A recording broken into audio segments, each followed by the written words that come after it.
এলাকায় একজন আল্লাহর ওলি আসছেন, মানুষ দোয়ার জন্য লাইন দিছে। খবর শুই না সনাতন ধর্মের একটা যুবক হিন্দু ছেলেও দেখা করতে গেছে, দোয়া নিবে। আল্লাহর ওলির সামনে গিয়া যখন দাঁড়ায় গেল, সুদর্শন ছেলেটা হুজুরে হাত বাড়ায় দিছে, সালাম। হিন্দু ছেলে সালাম পারে না, মোটামুটি বলছে, আর কয় হুজুর দোয়া করবেন, আমি হিন্দু ধর্মের ছেলে। হুজুর এই কথা শুনে হাতটা চাপ দিয়া ধরছে, আর ছাড়ে না। দইরা যুবকের চেহারা দিয়ে তাকায়া, এক ধ্যানে তাকায়া, চোখের পানিগুলো গাল বেয়ে বেয়ে পড়ে। হিন্দু যুবক ছেলেটার অন্তরে ভয়, না জানি কোনো বেয়াদবি হয়ে গেল। হুজুর আমারে মাফ করেন, আমি কোনো বেয়াদবি করছি নি? কয় না বাবা, কোনো বেয়াদবি করো নাই। তো কাঁদেন কেন? বলে আল্লাহর কুদরত দেখা কাঁদতেছি। বলে হুজুর কি কুদরত? বলে এত সুন্দর চেহারা তোমারে যেই মাওলায় দিছে, ওই মাওলায় তোমারে আবার কেমনে জাহান্নামের আগুনে জ্বালাইবে। আল্লাহওয়ালাদের প্রত্যেকটা কথার মধ্যে বরকত। তো যুবকের অন্তরের মধ্যে ধাক্কা লাইগা গেছে, কইল কি আমারে হুজুরে? বাড়ি যাইয়া একা একা চিন্তা করতে করতে পাগলের মতো, আসলেই তো, আরে জাহান্নাম কেন? আমি মরার পরে তো আমারে কবরে যাওয়ার আগেই তো আগুন লাগাবে না। এত সুন্দর চেহারা আমি আগুনে জ্বালাইতে চাই না। একটা দৌড় মারিয়া আবার আল্লাহওয়ালার দরবারে গিয়া হাজির। আল্লাহর ওলি কয় হুজুর দয়া করে আমারে মাফ করে দেন, আর আমারে তওবা পড়ায়া দেন, কালেমার রশি আমার গলায় লাগায়া দেন। আমি আর জাহান্নামের পথে এক সেকেন্ডের জন্য চলতে চাই না। আরে আমি তো মরলেই দুনিয়াতে আমার মুখে আগুন দিয়া দিবে। আমি দুনিয়ার আগুনও চাই না, জাহান্নামের আগুনও জ্বলতে চাই না। হুজুর আমাকে তওবা পড়ায়া কালেমাওয়ালা মুসলমান বানায়া দেয়। ওলামায়ে আহলে হকের মজলিসে বসার দ্বারা মানুষের মরা দিল জিন্দা হয়ে যায়। এই জন্যই তো বলি, যারা বলে আমরা ওলিয়া উলিয়া মানি না, ওলামায়ে কেরাম চাই না, ওরা বাতিল, ওরা ধোঁকাবাজ, ওদের দুনিয়াও বরবাদ, আখিরাতও বরবাদ। এই যারা দুনিয়া দুনিয়া জিকির করে, আল্লাহর জাত ও সিফাতের কসম, যারা নামাজে দাঁড়াইয়াও দুনিয়া, দোকান, সক্ষমতা, এই সেই, আমি তো হিসাব পরিপূর্ণ করে দেখছি, ওরা দুনিয়াও পায় না, আখিরাতও না। এ দুনিয়া দুনিয়া দুনিয়া কইরা কইরা পালাইছে, জুতা নেওয়ার টাইম নেই, পাইছে দুনিয়া। তো এই ক্ষমতার লাভ কি যে পলাইতে হবে? এই ক্ষমতার পিছনে দৌড়ায় লাভ কি যে ফুলের মালার ভরে জুতার মালা? এই 10তলা বিল্ডিং এর বাহাদুরি করে লাভ কি যে বিল্ডিং এ ঘুমানের কপাল হবে না? ওই কোটি কোটি টাকা ব্যাংকে রেখে লাভ কি যে টাকা আমি ভোগ করতে পারবো না? তাহলে দুনিয়া দুনিয়া কইরা না পাইলো দুনিয়া, না পাইলো আখেরাত। আর যারা আখেরাত আখেরাত করে, এরা ইনশাআল্লাহ আখেরাত তো পাবেই, দুনিয়ায় যা পাবে বোনাস। আমরা আখেরাত আখেরাত কইরা চলতে গিয়া কি না খাইয়া মইরা গেছি? মহামারী করোনায় চাকরি নাই, ব্যবসা নাই, দোকান বন্ধ, চাকরি বন্ধ, ট্রেন বন্ধ, ব্যবসা বন্ধ, ফ্যাক্টরি বন্ধ, সব স্কুল কলেজগুলো বন্ধ। কিন্তু খবর নিছেন নি, কোরআনের একটা মাদ্রাসাও বন্ধ হয় নাই। বন্ধ হইছে? কোন হুজুর কি না খাইয়া ঢাকার শহরে ভিক্ষা করেছে? কষ্টে যদিও জীবন কাটাইছে, কিন্তু গভীর রজনীতে আমার মাওলার সাথে কথা বলছে। অতিও গভীর হয় রজনী যখন, নীরবে প্রভুর নাম জপিও তখন। প্রভুর করুণা যদি পাইবারে চাও, গভীর রাতে উঠে প্রভুর গুণগান গাও। আমার আল্লাহ চান না কেউ জাহান্নামে যাবে, এক সেকেন্ডের জন্য চান না। কিন্তু এটাও সত্য, কোন মুমিন ছাড়া কোন বেঈমান জান্নাতে যাবে না। আল্লাহ কাউকে জাহান্নামে দিতে চান না, এই জন্যই তো সবার নামে জান্নাতে বাড়ি লেখা আছে। দ্বিতীয়ত তওবার দরজা খোলা। কেন কয় তুই জীবন ভর গুনাহ করছো, 50 বছর লাগাইয়া গুনাহ করে করে পাহাড় বানাইছো, আর আমার কাছে যদি একবার বলো মাফ করে দাও, তোর 50 বছরের জীবনের সব গুনাহ 1 সেকেন্ডে মাফ করে দেব। তবে আমার কাছে মাপ চাওয়া লাগবে। ইয়া আইয়ুহাল্লাযীনা আমানুস্তাঈনু বিস-সাবরি ওয়াস-সালাহ। আল্লাহ বলেন, হে মুমিন, সাহায্য কামনা কর দুই জিনিসের মাধ্যমে, ধৈর্য আর নামাজ। কেন? আমি আল্লাহ ধৈর্য ধারণকারীর বন্ধু হয়ে থাকি। নবীজি বলেন, লা মাইয়ুরিদিল্লাহু বিহি খাইরান ইউসিব মিন। আল্লাহ যাকে বেশি আদর করেন, ভালোবাসেন, তাকে মুসিবত দিয়া পরীক্ষা নেন। আল্লাহ বেশি মায়া করছেন নবীদেরকে, তাদের পরীক্ষাও বড় কঠিন। আইয়ুব আলাইহিস সালামের কঠিন পরীক্ষা, ইউনুস নবীর কঠিন পরীক্ষা, মুসা নবীর কঠিন পরীক্ষা, ইব্রাহিম নবীর উপরে পরীক্ষা, সর্বশেষ আমার নবীর উপরে কঠিন পরীক্ষা। যেই নবী দোয়া করলে উহুদ পাহাড় স্বর্ণ বানায় দিতেন আমার আল্লাহ, সেই নবী না খাইয়া কষ্ট করে করে পেটের মধ্যে পাথর বেঁধে নবী দ্বীনের কাজ করে। যেই নবী দোয়া করলে আমার আল্লাহ উহুদ পাহাড় স্বর্ণ বানাইতেন, ওই নবীর 3 বছর পর্যন্ত শিয়াবে আবু তালিবে গৃহবন্দী কইরা রাখছে। খানা দেয় না, পানি দেয় না। মায়ার নবী গাছের পাতা সিরা সিরা চাবায়া চাবায়া পেটের ক্ষুধা নিবারণ করে। আর আমার আল্লাহর কাছে কান্না করে বলেন, আল্লাহ আমারে গরিবী হালাতে রাখিও, গরিবী হালাতে মরণ দিও, কিয়ামতের দিন গরিবদের সাথে আমারে উঠাইও। আমার নবী বলে, গরিবেরা বড় লোকের বাড়ি গাড়ি দেখে আফসোস করিস না। যদি গরিবী হালাতে আমার মাওলারে নিয়ে কবরে যাইতে পারো, আমার আল্লাহ ধনী লোকের 500 বছর আগে গরিবের জান্নাত দিয়ে দিবে। বেহেশত আযা কে আজারে নবাশো কাসে রাবা কাসে কারে নবাশো। আল্লাহ বলেন, সাহায্য প্রার্থনা করো। কেন? মুমিনকে বললেন কেন? জান্নাত শুধু মুমিন পাবে, কোনো বেঈমান পাবে না। মুমিনকে আল্লাহ বলেন, গায়ের জোরে আগাইতে পারবা না, কারণ তুমি জন্মগত দুর্বল। ওয়া খুলিকাল ইনসানু যায়ীফা। আমি মানুষের বড় দুর্বল করে বানাইলাম। একটা পিপিলিকার কাছেও তুমি দুর্বল, একটা মশার কাছেও তুমি দুর্বল। খানার বেলায় দুর্বল, ঘুমের বেলায় দুর্বল, মেধার ক্ষেত্রে দুর্বল, দুনিয়ার লাইনে দুর্বল, ধর্মের লাইনেও তুমি দুর্বল। মনে হয় যেন তোমার মতো দুর্বল কোনো প্রাণী জমিনে নাই।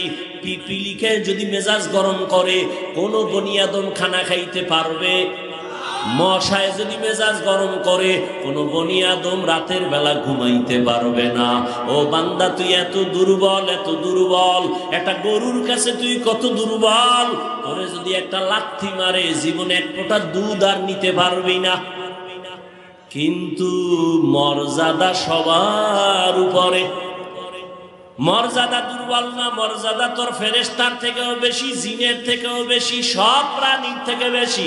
এই জন্য শক্তিশালী বাঘ তোরে সালাম দেয়, শক্তিশালী গরুটা তোর কাছে দুর্বল হয়ে থাকে। ওর শক্তি দুর্বল না, তোর সম্মানের কারণে দুর্বল হয়ে দাঁড়ায়। তুই 20 কেজি দুধ টাইনা নিয়ে যাও, বাচ্চারে দাও না, গরুটাই কিছুই কয় না, রাগ কইরা যদি বাচ্চার মায়ার দিকে তাকাইয়া একটা লাথি মারতো, তোরে দুধ দিব না, কোনো বনি আদম দুধ নিতে পারতি না। না, তোর সাথে বেয়াদবি করে না। তুই যখন গরুটারে ডাক দিয়া কও দাঁড়া, দাঁড়ায়নি। এই শিক্ষিত ঢাকার মানুষ গরুডায় মানুষের কথা শুনেনি। গরুডারে যদি কয় দাঁড়া, দাঁড়ায় যায়। গরুডারে যদি কয় ডানে, ডানে যায়। গরুকে যদি বলে বামে, বামে যায়নি। একটা গরু যদি মানুষের কথা শুনে, সাধারণ এক চাষির কথা যদি গরু শুনে ডানে যায়, চাষির কথায় যদি বামে যায়, চাষি যদি কয় দাঁড়া, গরু দাঁড়ায়। একজন আল্লাহর ওলি তাদের কথা কেন শুনবে না? এরে আল্লাহর বান্দা, দুনিয়ার সব আমাদের গোলাম, দুনিয়ার সব আমাদের গোলাম। গরু আমাদের গোলাম, বাপ কথা বলেন না কেন? আমরা কার গোলাম? উজানির জমিনে ঘুমিয়ে আছেন কারি ইব্রাহিম রহমাতুল্লাহ আলাইহি। বিশাল বড় জঙ্গল সাফ করে মানুষের ওখানে বসবাস করবেন, একটা জিকিরের মজলিস কায়েম করবেন। জঙ্গল সাফ করতে গিয়া দেখে একটা গম্বুজ, ভেতর একটা বাঘ তার বাচ্চারে দুধ দেয়।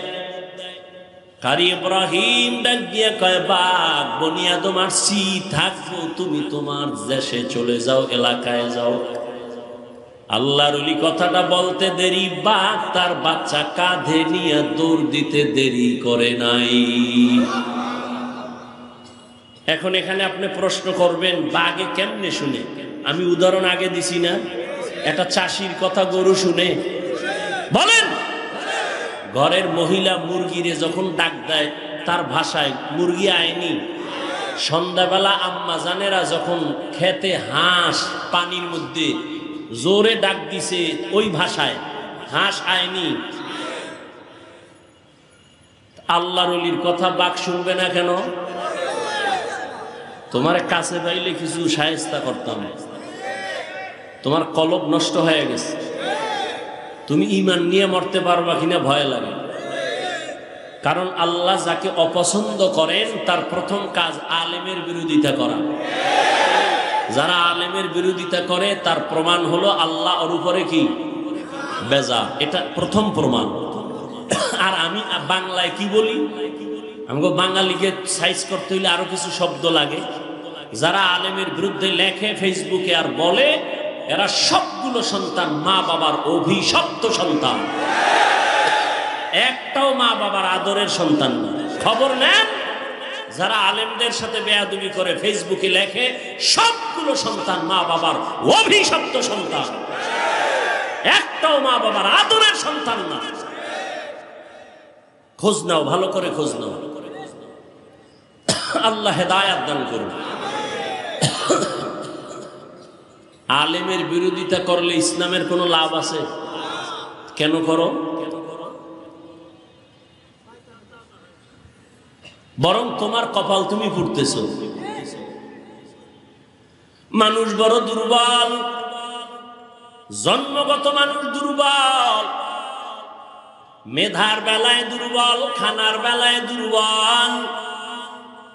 ঢাকা চিড়িয়াখানায় লেখা আছে একটা বাঘের দৈনিক খানা 17 কেজি গোশত। পারবে কেউ খাইতে 17 কেজি 3 বেলায়? আছে এরকম খাদক?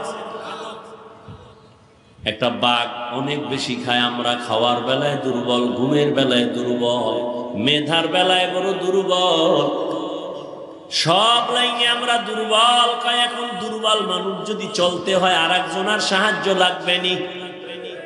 কথা বলেন না কেন? তাহলে সবাই আমরা সৃষ্টিগত দুর্বল, মেধার বেলায় কি দুর্বল। ডাক্তার হোমিওপ্যাথিক সেও ডাক্তার, এরপরে এলোপ্যাথিক সেও কি ডাক্তার। আবার এলোপ্যাথিক ডাক্তারের মধ্যে এমবিবিএস, এফসিপিএস, এফআরসিএস, কিন্তু সব লাইনে না। একজনের নাক কান গলার ডাক্তার আছে না?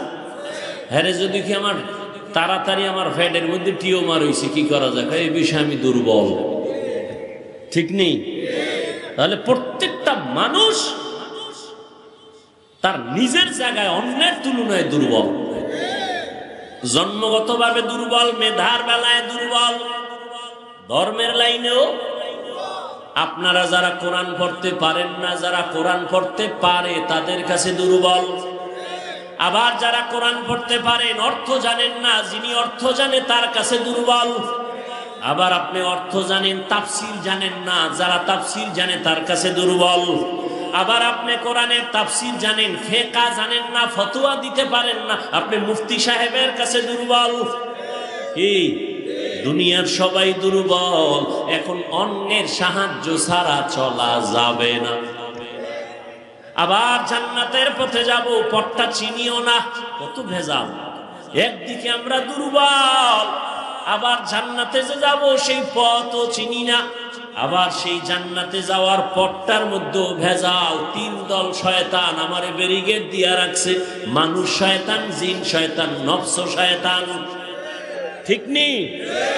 এতগুলো ঝামেলার মধ্যে জান্নাতের পথে আগাবো কেমনে? আল্লাহ কয় সাহায্য চাও। কয় কার কাছে সাহায্য চাইবা? কয় যার মধ্যে তিনটা দুর্বলতা নাই। কয়টা? এক নাম্বার, যার কোনো পিছু টান নাই, পিছনে যার কোনো কি নাই।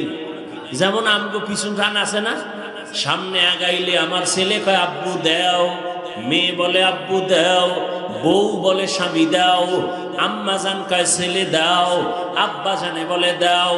যত সামনে আগাই তত পেছনে চাই না। আমগো উজানি করছি তো। এই আপনারা এরকম করেন কেন? অশেষ ভাল লাগে না? মোনাজাত দিয়ে দিই। আমনে বাসায় যাইতে জরুরত, আমার জরুরত নাই, গেলে একসাথে যায়, আমিও সাইরে দিই, চলি বাসায় যাই। জীবনে আল্লাহর ওয়ালাদের মজলিসে বসেন নাই তো এই মজা বুঝবেন কেন? উজানি আমাদের এক বড় শাইখুল হাদিস ছিলেন, খুব মজা। তো ওয়াজে দাওয়াত দিছে বরকতের জন্য। তো টাইমের প্রায় 8টা, মানে টাইম যা ছিল 1-2 ঘন্টা লেট করে ঘরে গেছে। ওয়াজে উঠা রস করে, রস মজা। আমি দেরি হয়ে গেছে আসতে বাসার থেকে, আমারে 8টা দেওয়ে ভাইছে। দেও ভরি কই না আমরা, দেও ভরি। আরে ভাই কথা বলেন, হুজুরে খা আমারে 8টা দেয় পাইছে, দেও পাইছে, দেও ভাওনে দেরি হয়ে গেছে। আমারে কয় দেওয়ে ভাইছে। সবাই তো বুঝছে হুজুরে শাইখুল হাদিস, এরে ভরিতে ভাই, জিনে ভাই, বুতে পায়, দেওয়ে পায়। হুজুরে কয় না, দেও হয়েছে মানে 8টা দেও। কি বউ কয় দেও, এই দেওয়ে আমার 5 মিনিট গেছে। ছেলে কয় দেও, এই দেওয়ে গেছে আরো 5 মিনিট। মাইয়া কয় দেও, এরকম কয় দেও। 8টা দেও দিতে দিতে আমার 1 ঘন্টা 2 ঘন্টা লেট হয়ে গেছে। তাহলে জমিনের মধ্যে এমন একজন বান্দা, আল্লাহ বলেন সাহায্য লাগবেই, সাহায্য ছাড়া চলা যাবে।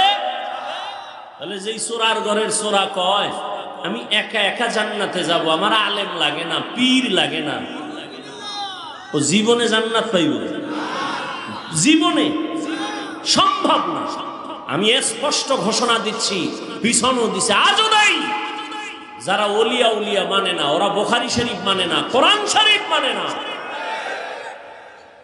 ওরা বাতিল। ওদেরকে যারা বাতিল বলে না তারাও বাতিল।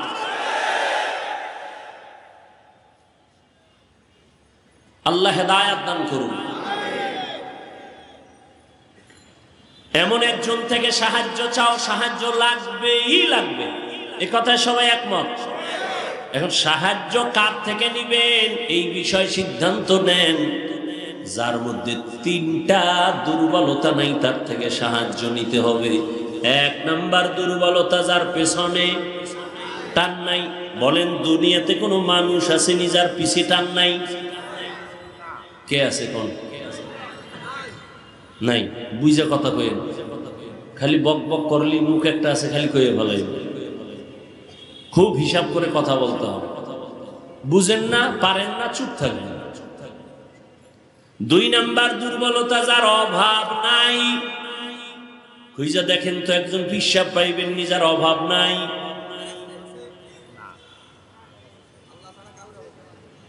দুনিয়াতে এমন একজন নেতা পাইবেননি অভাব নাই। বরং আমি বলি, যার যত টাকা তার অভাব তত বেশি। যে যত বড় টাকাওয়ালা তার অভাব তত বড়। রিক্সাওয়ালার যদি জামায় ময়লা লাগে নিজে ধুইয়া ফালায়, কিন্তু বড় লোকের জামা তো নিজে ধুইতেই পারে না। কি করতে হবে? কাজের লোকের ডাক, বেতন দিয়া জামা ধুইয়া দাও, জুতাটা মুছা দাও, ঘর মুছা দাও। এজন্য যত টাকাওয়ালা যত বড় লোক সব গরিবের কাছে ঠেকা। গরিব যদি বড় লোকের কাজ না করে, প্রত্যেক বড় লোকের টাইলস মোজাইক করা 5 তলা বিল্ডিং গরুর গোয়াল ঘর হয়ে যাবে। অথচ এই জালেমরা কর্মচারী কাজের লোকের সাথে গরিবের সাথে জুলুম করে বেশি। ঠিক নেই? আল্লাহ হেদায়েত দান করুন। তাহলে কি বুঝলাম? দুনিয়াতে অভাব ছাড়া কোনো মানুষ। 3 নাম্বার দুর্বলতা, যার কোনো স্বার্থ নাই। এবার খুঁজা দেখেন দুনিয়াতে এমন একজন মানুষ পাইবেননি যার কোনো স্বার্থ নাই। দেখেন তো, আমি 2 জনারে পাইছিলাম, কিন্তু সোনার বাংলায় এটার কোনো গ্যারান্টি নাই।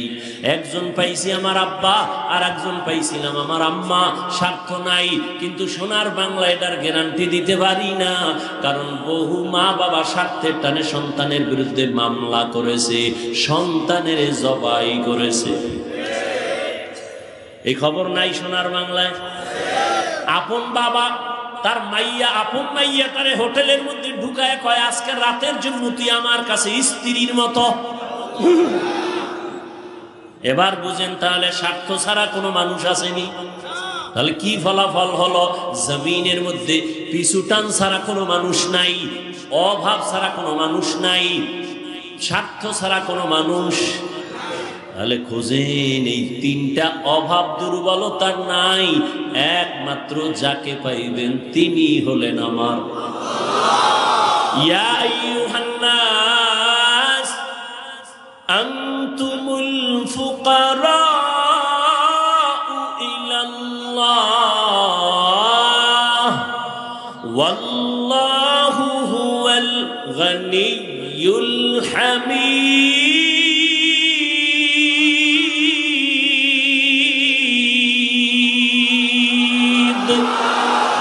गर तवक्कुल मी कुनी हर सुबह शाम मेरा साना दरिस्त तू अज़ला मकाम जुज़बा हक़ची ज़े मखा अज़ इंसुजा फज़ले उआ मस्ते दर जुमला जहा। সাহায্য চাবো, আল্লাহ কয় দুনিয়ার মানুষ আমি একমাত্র প্রশংসিত ধনী, তোমরা সবাই ফকির। ধনীকে আরো জোরে বলেন। আল্লাহ কেমন ধনী? বলে আমি শুধু ধনী না, প্রশংসিত ধনী। দুনিয়াতে ধনী আছে না, কিন্তু প্রশংসিত ধনী একজনও নাই। 5 লাখ টাকা মাদ্রাসায় দিয়া চায়ের দোকানে চাপাবাজি করে, মাদ্রাসা আমার। ঠিক নেই? 50,000 টাকা দিয়া মসজিদে, লাখ টাকা দিয়া কয় মসজিদ আমি বানাইছি। কয় না? কয় না? দুনিয়াতে কোনো প্রশংসিত ধনী নাই, একমাত্র প্রশংসিত ধনী আমার আল্লাহ। বলেন তাহলে সাহায্য কার কাছে? কার কাছে?